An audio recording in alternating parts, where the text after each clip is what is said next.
C'est la finale de pion que tout joueur d'échecs doit connaître, celle avec un roi plus un pion contre un roi. Et pour savoir si, ici, c'est les blancs qui l'emportent ou si c'est match nul, tout va dépendre du positionnement du roi par rapport à son pion. Si le roi est derrière son pion, ça va être très différent de si le roi blanc est devant son pion.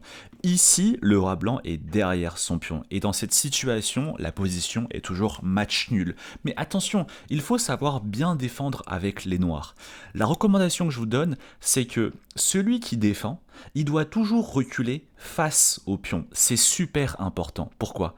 Parce qu'en fait, on va attendre de voir où va aller le roi blanc. Bien sûr, le pion peut pas avancer parce qu'il se fait capturer. Et donc, le roi, il doit aller soit à gauche, soit à droite. Et c'est pour cela que l'on recule exprès face au pion. Parce que si le roi blanc va à gauche, on va aller à gauche. Si le roi blanc va à droite, on va aller à droite. L'idée étant toujours de former ce mur pour empêcher le roi blanc d'avancer davantage. Et donc ici, s'il va à gauche, je vais à gauche. Et vous voyez, je maintiens ce mur qui empêche le roi blanc d'avancer davantage. Et s'il va à droite, je vais à droite. Et encore une fois, je maintiens ce mur qui empêche le roi blanc d'avancer davantage. Et du coup, les blancs, ils se disent, bon bah, ok, il faut bien que je pousse mon pion, parce que si je recule, bah lui, il remonte, et finalement, j'ai pas progressé. Et donc, les blancs vont pousser leur pion, vous vous mettez face au pion. Là, les blancs n'ont pas le choix, ils doivent rester à la défense de leur pion. Et encore une fois, c'est extrêmement important de reculer face au pion. Avec la même logique, c'est-à-dire que si le roi blanc va à droite, on maintient cette muraille à droite. Et si le roi blanc va à gauche, on maintient cette muraille à gauche. Attention, ici, si vous ne reculez pas face au pion, mais que vous allez par exemple à gauche, c'est fin de la partie. Game over, désolé, parce que je fais roi d6, vous devez venir face au pion, je pousse le pion, et ici, vous n'avez qu'une seule case, c'est roi f7, mais du coup, je fais roi d7, et au prochain coup, je vais faire dame. Donc, super important de retenir que l'on recule face au pion. Bon, du coup, qu'est-ce qui se passe ? Encore une fois, les blancs n'ont pas le choix. Ils doivent aller soit à droite, soit à gauche. Supposons qu'ils vont à droite. Et bah du coup, on va à droite. Et encore une fois, on maintient cette muraille. Bon, les blancs, encore une fois, ils n'ont pas le choix. Ils doivent pousser leur pion parce que sinon ils ne progressent pas. Et du coup, on vient ici. Et si le blanc ne veulent pas perdre leur pion, ils doivent jouer roi ici. Et ici, c'est patte. Les noirs n'ont aucun coup légal à jouer. Et du coup, la position est match nul. Donc, il faut retenir que lorsque le roi blanc est derrière son pion, c'est toujours match nul.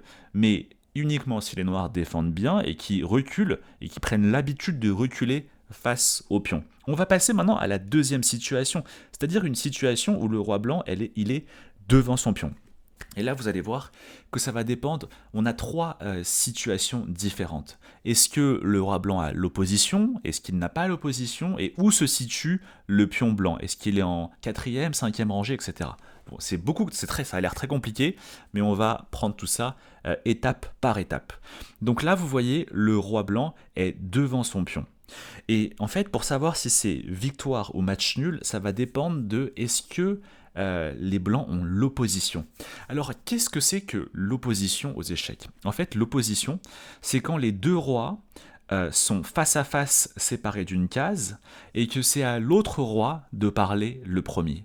Si c'est à l'autre roi de parler le premier, de jouer le premier, eh bien on dit que c'est les blancs qui ont l'opposition. Ici, par exemple, vous voyez, les deux rois sont bien face à face séparés d'une case, et c'est au noir de jouer, donc c'est au roi noir de parler le premier. Donc c'est les blancs qui ont l'opposition. Pourquoi c'est si fort d'avoir l'opposition ? Parce qu'en fait, le but de l'opposition, c'est ensuite de procéder au contournement.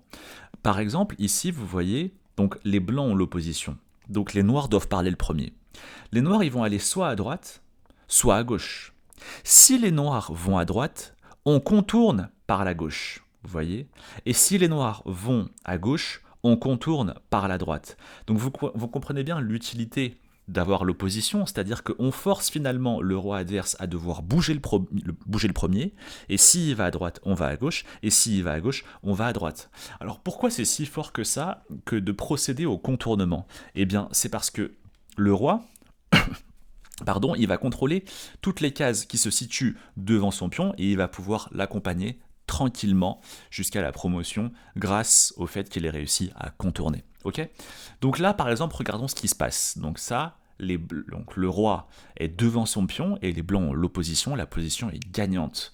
Donc si les noirs reculent à droite, je vous rappelle, on contourne à gauche. Et s'ils étaient allés à gauche, on aurait contourné par la droite. Supposons qu'il va à droite. Bah du coup, je contourne par la gauche. Bon. Que fait le roi noir désormais? Imaginons qu'il va en E6. Bon bah là, vous voyez, je peux accompagner tranquillement la mariée, D5 échec, il fait roi E7, et là j'ai pas envie de lui donner cette case de repli, donc je vais venir en C7, et là c'est jackpot. Je contrôle toutes les cases qui sont situées devant mon pion, et je vais pouvoir juste tranquillement le pousser jusqu'à la promotion en D8, la position est gagnante. Ok. Si les noirs, ils avaient plutôt reculé par exemple ici en D8, qu'est-ce qu'on aurait joué avec les blancs? Ici, il y a différentes façons de gagner, tout gagne à peu près, mais encore une fois, j'aimerais vous montrer l'importance de l'opposition. Ici, le bon coup, le meilleur coup, c'est roi D6. On prend l'opposition. On est face au roi adverse séparé d'une case, et c'est au roi noir de parler le premier. Et donc encore une fois, soit il va aller à droite, soit il va aller à gauche. S'il va à gauche, on contourne par la droite. S'il va à droite, on contourne par la gauche. Supposons qu'il va à gauche, bah moi je vais à droite. Et vous voyez, j'ai procédé au contournement, ce qui me permet du coup de contrôler toutes les cases devant mon pion passé, qui va pouvoir être tranquillement être accompagné jusqu'à la promotion. Il joue roi C7, je joue D5. Et il n'y a plus rien qui empêche D6, D7 et D8 dame. Ok.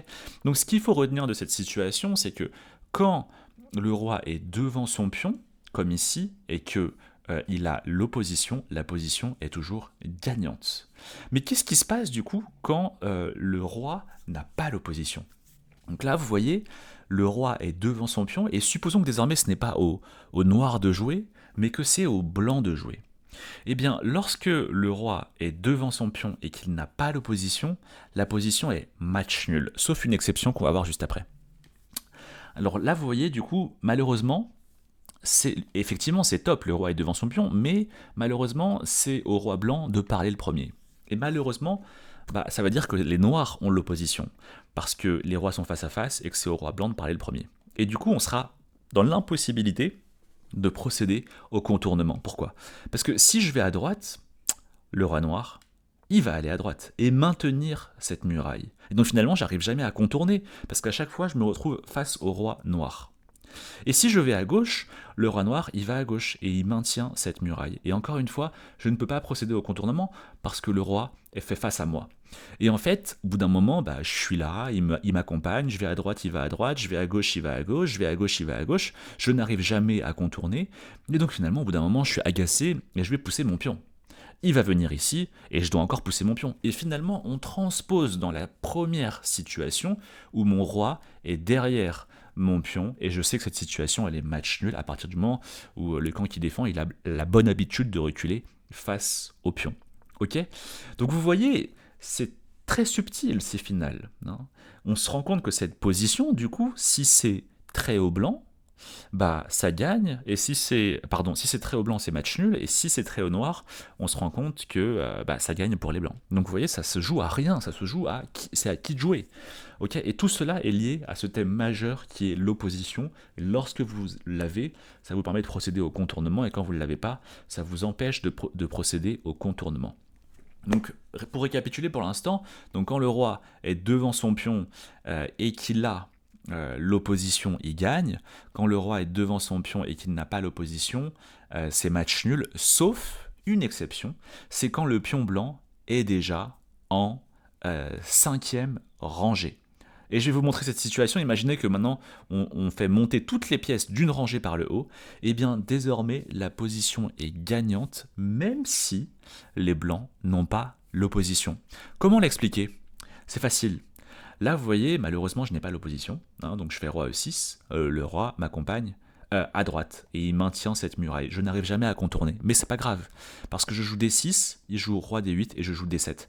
Et en fait, là, le fait que on ait avancé toutes les pièces d'une rangée, ça change tout. Parce que, en fait, dans la même situation, si j'avais mis toutes les pièces une rangée plus bas, regardez ce qui se serait passé. Cette situation-là, Bah là, vous savez que la bonne habitude pour les noirs, c'est qu'ils peuvent reculer face au pion. Et encore une fois, bah, quand je viens là, il vient là, et à la fin, on arrive dans cette situation de patte. Sauf que ça, c'est du coup pas possible lorsque le pion il était déjà davantage avancé. Parce que la différence, c'est quoi?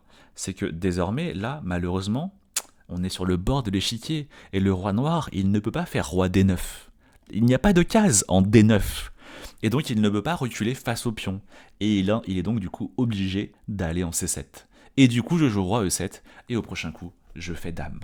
Donc finalement, si on doit récapituler, on se rend compte que quand le roi est derrière le pion, c'est toujours match nul. Quand le roi est devant le pion, ça dépend de beaucoup de critères. Si le roi a l'opposition, c'est toujours gagnant. Si le roi n'a pas l'opposition, c'est match nul, sauf si le pion est déjà en 5e rangée, où ça gagne quand même pour les blancs. Ok? Par contre, dernier point qui est extrêmement important, c'est que tout ce que je viens de dire s'applique lorsque le pion est un pion de la colonne B, C, D, E, F, G. Par contre, lorsque ce sera des pions A et H, c'est très différent. Laissez-moi vous expliquer pourquoi. Si on est sur un pion de la bande, un pion de la colonne A ou de la colonne H, ce sera toujours match nul. Par exemple, vous voyez ici, le roi est devant son pion et c'est les blancs qui ont l'opposition, le roi noir doit parler le premier, mais malheureusement, ou heureusement, ça dépend de qui vous jouez, la position est quand même match nul. Pourquoi? Parce que c'est un pion de la bande, un pion A et un pion H. Comment l'expliquer? C'est très facile. Là, c'est au noir de jouer, il joue roi G8, vous voyez. Et en fait, là, si c'était pas un pion de la bande, et vu que le roi est allé à gauche, nous avec les blancs, on aurait contourné par la droite.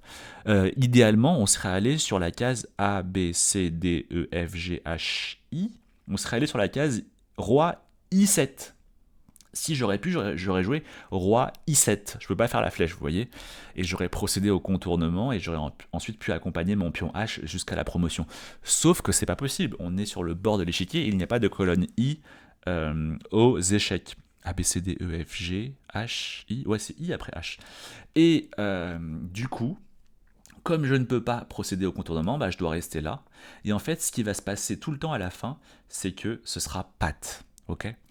Donc en fait, face à un pion de la bande, les règles sont beaucoup plus simples et elles favorisent la défense. À partir du moment où le roi qui défend sera dans le coin, ce sera toujours match nul. Il aura juste à attendre à l'infini et à la fin, quand le camp qui joue pour la victoire va pousser son pion jusqu'au bout, il y aura patte. Et voilà, vous avez ici les connaissances de base pour bien maîtriser parfaitement la finale roi-pion contre roi. Ces finales, on les travaille énormément dans mon club d'échecs. Si ça vous intéresse, n'hésitez pas à aller voir dans la description. De manière générale, j'ai plein de communautés et je donne plein de conseils pour progresser aux échecs sur lien.juliensang.com. Le lien est dans la description. Il y a d'autres vidéos juste là. Et sinon, on se retrouve bientôt pour de nouvelles vidéos. Ciao, ciao.